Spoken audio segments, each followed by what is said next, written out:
The Subway Horror. It was 1984, and New York was a city of constant noise, screeching sirens, the hum of neon lights, and the faint but ever-present scent of decay. The subway tunnels beneath it all felt like a world unto themselves. Danny Bell, 26, lived in the city all his life. He knew the subways well. He had no choice. Working late shifts at a grimy electronics store on 42nd Street, one night in October, he was running late. He boarded the train at 14th Street, his eyes heavy from exhaustion. The train clattered on, passing empty platforms lit by flickering fluorescent lights. The car was half empty, save for a few commuters in their own little worlds. But something felt off that night. At the far end of the car stood a man. He was tall, thin, and wore a wide-brimmed hat that obscured his face. His long coat hung loosely on his frame, as though he didn't belong.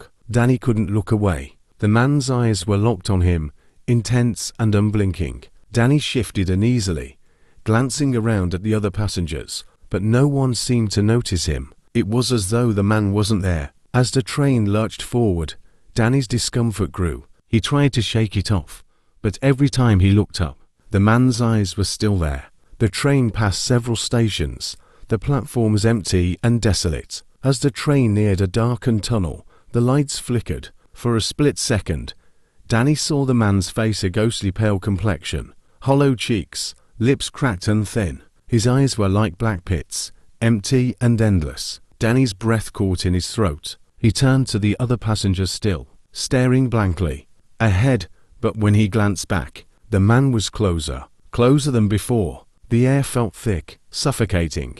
The man's voice cut through the silence, low and gravelly. "This is your stop." The train screeched to a halt, its doors opening onto darkness. No lights, no platform, just an endless black tunnel. Danny froze, panic crawling up his spine. But before he could move, the man was gone, vanished.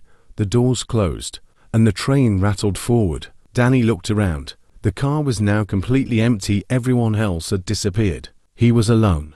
But as the train sped deeper into the tunnel, Danny realized they hadn't gotten off. They had been taken, vanished into the blackness beneath the city, just like the man. The real horror of New York was not in its streets or alleys. It was what lived beneath them, in the dark corners of the subway, where no one could hear you scream.